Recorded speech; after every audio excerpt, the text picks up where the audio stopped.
Hi Oliver, and nice to meet you and welcome everyone. How you doing?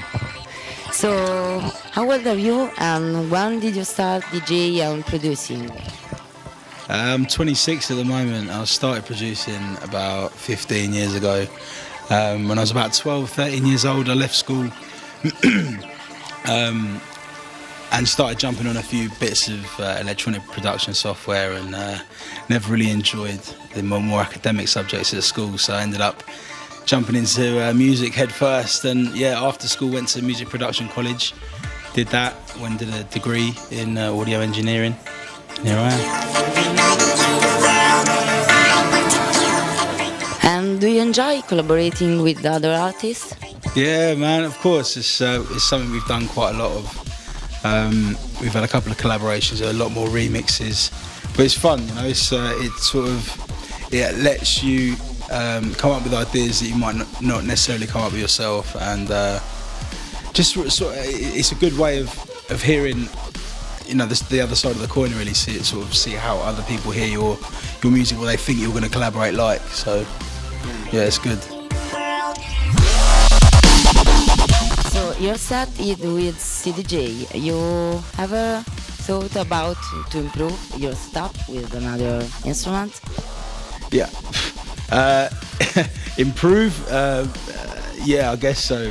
At the moment it's sort of 2-3 CDJ setup, but we're toying around. We've got a couple of rehearsal sessions booked in the next couple of months to go and play with some musical instruments and try and get something maybe a bit more live coming out of it. But you know, we'll see how it goes. It's something that we haven't really thought fully about it yet, and when we've got the time, in a couple of months' time, we're gonna reassess sort of how we do the live show and maybe come at it from a few different angles. So we'll see what's going on.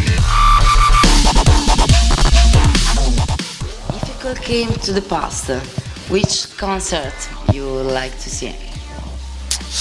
Oh, there's one that sticks out in my mind. When I was on tour in Canada last year, I was playing in a club that was opposite where Amon Tobin was playing, and I was gutted that our set times conflicted, so I couldn't get to go and see it. And when we were back, he came to the UK about 2 weeks later, and then I was playing a show as well, so I couldn't go and see it again, so I was gutted. But that's one thing, the Amon Tobin live show is something I'd love to go and see.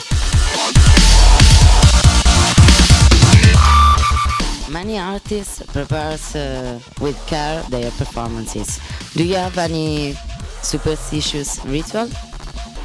I don't know about rituals, but I like to have a couple of beers before I play, limber up a bit. I mean, when we were younger and first starting out, I know Danny used to sort of, I'd look to the left, to the side of the stage, and I'd see him being sick or something. But apart from that, not really, no. It's sort of, you just have a couple of beers and then, you know, you just enjoy yourself because you're there doing what you enjoy doing. So it's not, it gets to the point where you start out and you're freaking out and you're like, oh my God, what if I screw up? But as time goes on, you learn to sort of enjoy it a lot more, and the nerves just sort of go, so.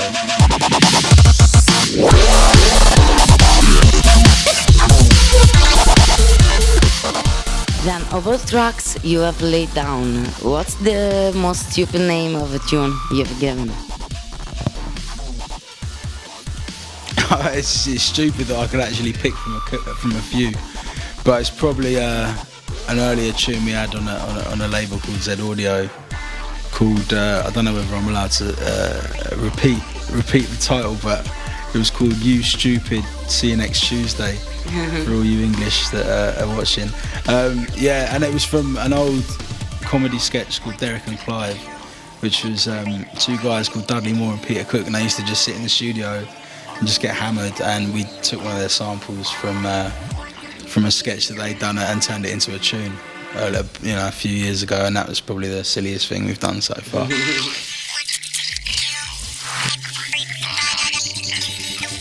What inspires you to produce music, and what equipment you use to produce your music? Equipment-wise, we use very much in the box sort of solution at the moment. We use Logic Pro 9 on a Mac setup, a lot of third-party plugins, Yeah, pretty much. We've got a few outdoor compressors, bits and pieces, some guitar amps and guitars, basses, all that kind of stuff. It's as I say, it's in the box. There's a lot of stuff just comes from sitting there and tweaking around and messing around with stuff. And the inspiration sort of comes, I guess. I think we strive to get results that we wouldn't necessarily hear in the mainstream. So like if we hear a lot of stuff that's doing really well, we'll sort of almost like look at it and go, right, we've got to not do that, and we've just got to come up with some new crazy idea or something like that. So that a lot of the time it's sort of bouncing off listening to other people's tracks and seeing what's going on. But at the same time,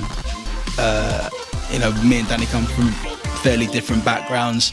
I was sound engineering for quite a while before I started doing this, so it helps with writing the music, and with something that's always been a hobby that's now our job. It's cool, Danny very heavy on the drum and bass side of things. Like I bring in a couple of sort of left field influences from bits and pieces. But anything and everything really. You just sort of look at something and it will inspire you. You never know. Okay. So there we are. I understand. Thank you very much. Thank you. Thanks a lot.